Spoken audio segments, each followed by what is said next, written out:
할렐루야. 오늘이 그동안 해온 레위기의 마지막입니다. 25장에서 27장입니다. 그 레위기가 담보 이제 어렵다고 하시는데, 이제 그 레위기가 어떤 책인지, 그다음에 그 오늘 마지막이니까 레위기를 한번 정리하고 넘어가도록 하겠습니다.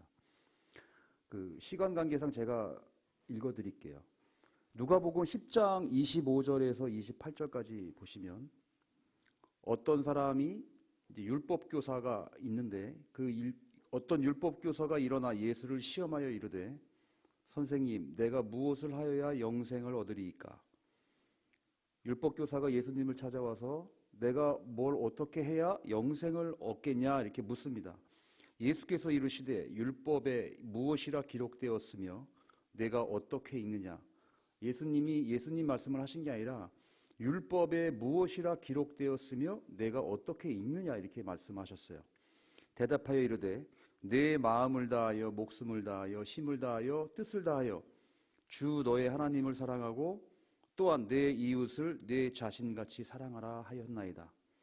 예수께서 이르시되, 내 대답이 옳도다. 이를 행하라. 그리하면 살리라. 이렇게 말씀하셨어요. 이게 무슨 말씀이면, 성경을 핵심을 요약하자면 하나님 사랑이에요. 첫 번째.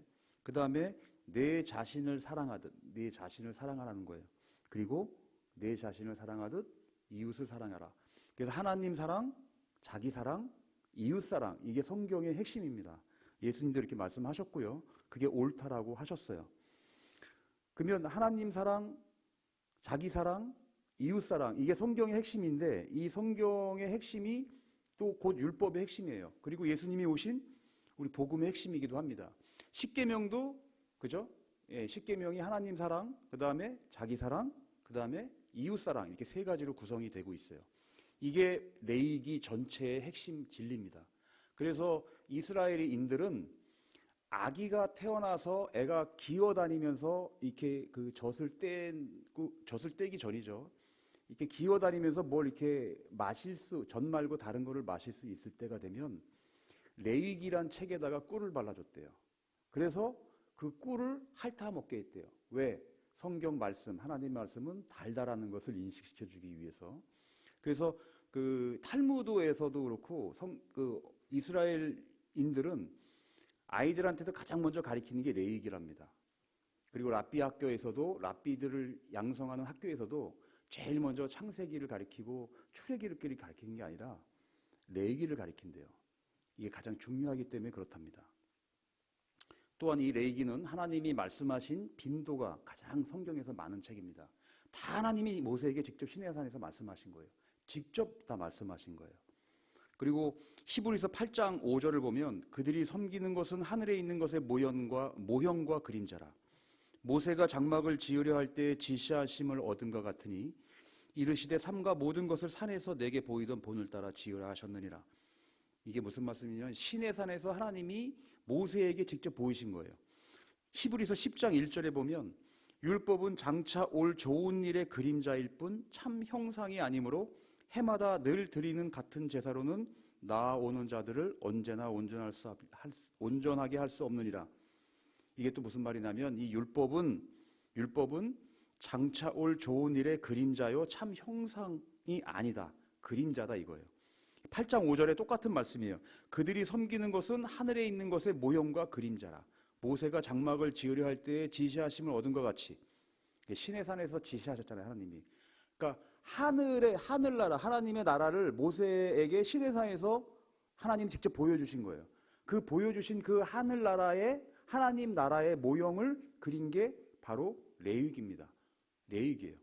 이 말씀은 뭐냐면, 레위기가 그만큼 중요하다는 말씀입니다. 이게 어렵다, 복잡하다가 아니고. 그래서 이 레위기는 1장부터 10장, 16장에서는 하나님에 대한 사랑을 어떻게 우리가 거룩한 삶으로 살아가야 되느냐를 말씀하고 있고요. 그 다음에 11장에서 15장, 17, 18장에서는 자기 자신에 대한 사랑을 거룩한 삶으로 어떻게 살아야 되느냐. 그 다음에 그 19장에서 25장까지는 이웃에 대한 거룩한 사랑을 거룩한 삶으로 우리가 어떻게 살아야 되느냐. 하나님에 대한 거룩한 삶은 거룩한 예배로 해야 된다. 제사로 해야 된다. 이게 나와 있고요. 자기 자신에 대한 사랑을 거룩한 삶으로는 성결한 삶으로 살아야 된다. 그리고 이웃에 대한 사랑에 대한 거룩한 삶은 사회적인 책임과 나눔의 삶으로 살아야 된다. 이렇게 돼서 하나님의 사랑과 자기에 대한 사랑과 이웃에 대한 사랑을 어떻게 우리가 거룩한 삶으로 살아가야 되느냐, 이거를 레위기가 말씀하고 계신 거예요. 그래서 레위기는 내가 거룩하니 너희도 거룩하라, 이렇게 거룩한 삶을 가장 강조하고 있고요. 이 이웃에 대한 마지막 사랑을 거룩한 삶으로 사회적인 책임과 나눔의 삶을 살아야 된다. 여기에 대한 마지막에 하나님이 말씀하시는 게 25장입니다. 그리고 26장에서는 하나님의 사랑에 대한 거룩한 삶, 자기 자신에 대한 사랑에 대한 거룩한 삶, 그 다음에 이웃에 대한 사랑에 대한 거룩한 삶을 살아냈을 때 하나님이 어떻게 하실 거냐, 이게 축복의 말씀이 26장에 있어요. 근데 그렇게 살지 않았을 때 저주의 삶도 26장에 결론져서 말씀하고 계신 겁니다. 그래서 26장은 축복과 저주가 같이 있어요. 근데 저주가 3배가 더 많습니다. 축복의 말씀보다. 오늘 제가 여러분과 같이 나눌 말씀은 25장입니다. 이웃에 대한 사랑을 거룩한 삶으로 우리가 어떻게 살아야 되냐, 사회적인 책임과 나누는 삶으로 살라, 이렇게 하나님이 명령하고 계십니다. 25장 전체에서. 그래서 25장 전체는 무엇을 나타내고 말씀하고 있냐면 안식년과 신년이에요. 안식년은 뭐냐면 7년째 돌아오는 때에는 아무것도 하지 말라는 거예요. 이 해는 안식년이다. 파종도 하지 말아라.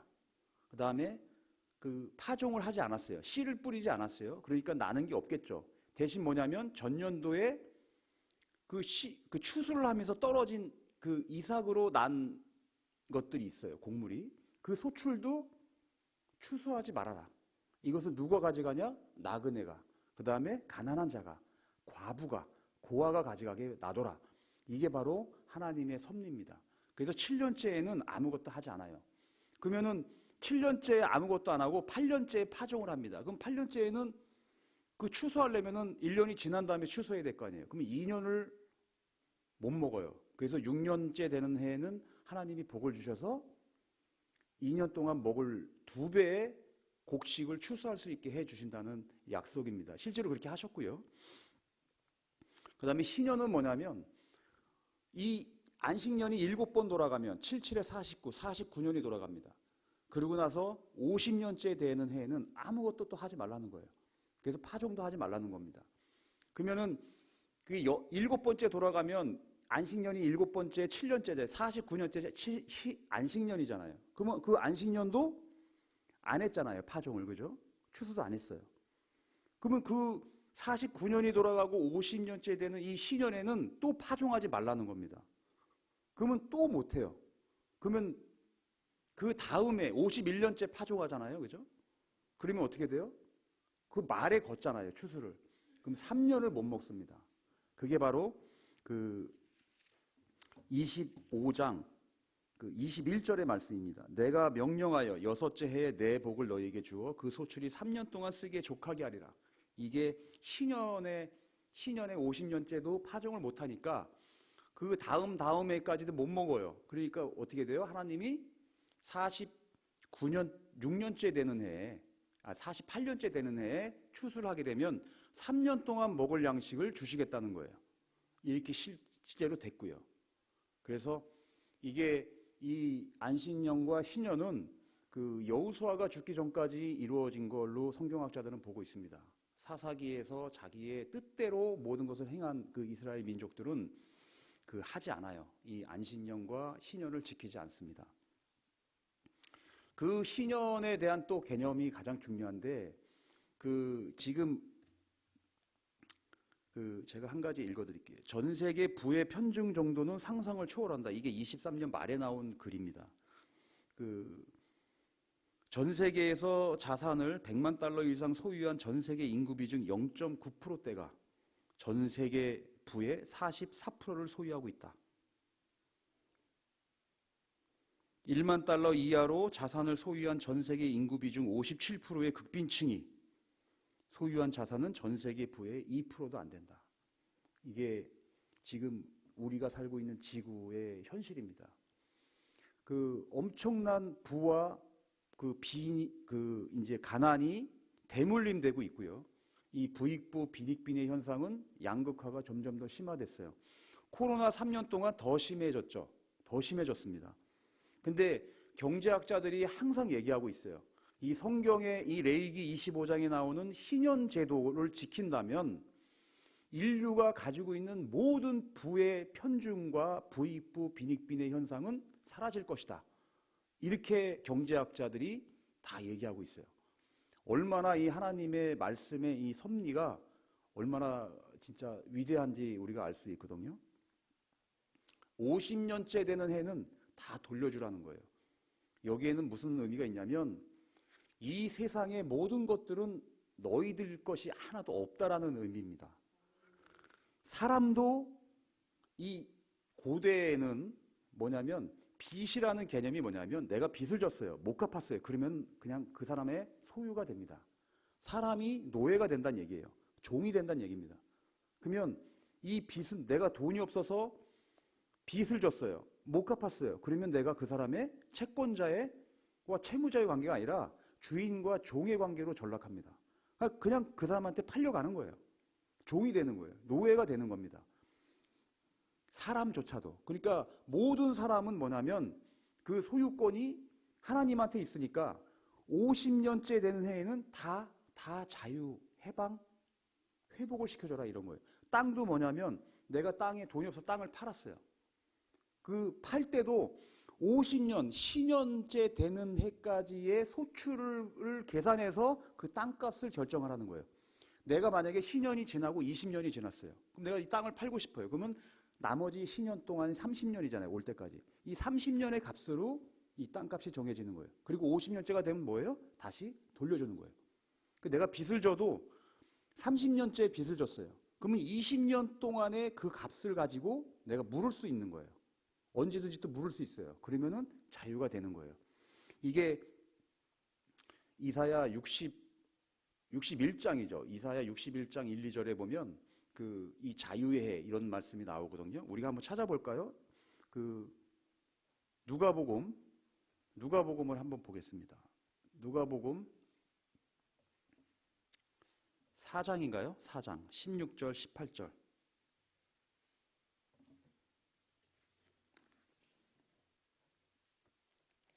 누가복음 4장 16절에서 18절. 다시 찾으셨어요? 자, 16절 18절까지요. 예수께서 그 자라나신 곳 나사렛에 이르사 안식일에 늘 하시던 대로 회당에 들어가사 성경을 읽으려고 서심해 선지자 이사야의 글을 드리거늘 책을 펴서 이렇게 기록된 데를 찾으시니 곧 주의 성령이 내게 임하셨으니 이는 가난한 자에게 복음을 전하게 하시려고 내게 기름을 부으시고 나를 보내사 포로된 자에게 자유를 눈먼 자에게 다시 보게 함을 전파하며 눌린 자를 자유롭게 하고 19절이요 주의 은혜의 해를 전파하게 하려 하심이라 하였더라. 이게 그 18절 말씀 주의 성령이 내게 임하사 주의 은혜의 해를 전파하게 하려 하심이라. 이게 이사야 61장 1절 2절 말씀이에요. 여기서 말씀하는 이사야 선지자가 말씀하는 그죠? 주의 성령이 내게 임하셨으니 이는 가난한 자에게 복음을 전하게 하시려고 내게 기름을 부으시고 나를 보내사 포로된 자에게 자유를 눈먼 자에게 다시 보게 함을 눌린 자에게 자유롭게 하고 주의 은혜를 전파하게 하려 하십니다. 주의 은혜가 신년을 말하거든요. 주의 은혜가 이사야 선지자가 말씀하고 있는 이 주의 은혜를 이스라엘 민족에서는 신년이라고 말합니다. 50년째 되는 해. 예수님이 이 말씀을 하셨어요. 예수님이 은혜의 해. 내가 여기 왔다. 왜 왔냐? 너희들에게 그 포로된 자에게 자유를 주고 눈먼 자에게 다시 보게 함을 주고 눌린 자에게 자유롭게 하고 이게 바로 은혜의 해를 내가 전파하고 내가 이를 행하려 왔노라 이렇게 말씀하셨어요. 이거는 뭐냐면 신년을 말합니다. 이게. 그러니까 이 신년은 뭐냐면 이 신년은 예수 그리스도를 예표하고 있는 거예요. 그리고 우리에게 복음을 의미하고 있는 거거든요.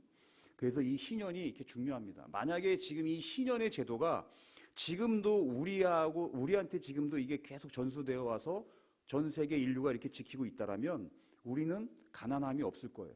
그리고 종이 없을 거예요. 빚이 없을 거예요. 그리고 땅이 누구에게 편중돼 가지고 이렇게 집 걱정하고 살지 않아도 되는 겁니다. 그러니까 하나님은 이렇게 완벽한 그 경제의 시스템까지도 우리에게 말씀을 해주셨는데 인간이 이거를 따르지 않고 있을 뿐이에요. 참 안타까운 일입니다. 어쨌든 하나님은 이 레위기 25장에서 이웃에 대한 사랑을 강조하시고 이웃에 대한 사랑을 사는 우리가 거룩하게 사는 삶은 바로 이 사회적인 책임과 나눔이다. 이 말씀을 이 안식년과 신년을 통해서 강조하고 계세요. 여기서 우리가 알아야 될 거는 하늘나라의 히브리서 아까 8장 5절에서 말씀을 드렸잖아요. 하늘나라의 모형이다. 그림자다. 이게 레위기 전체의 말씀이고 율법입니다. 거기 중에서도 이 신년과 이 안식년은 하늘나라의 그 하나님 나라의 모형이고 그림자이라는 거죠. 이 얘기는 다시 말하면 여기는 어디라는 거예요. 여기는 지금 우리가 살고 있는 이곳은 그 본토가 아니라는 거예요. 그래서 본토가 아니라는 표현은 다시 말하면 우리는 나그네이다 이런 말씀을 하나님이 우리에게 말씀하고 계신 겁니다. 마지막으로 히브리서 11장 한번 찾아볼게요. 히브리서 11장 13절에서 16절 말씀. 히브리서 11장 13절에서 16절 말씀이요.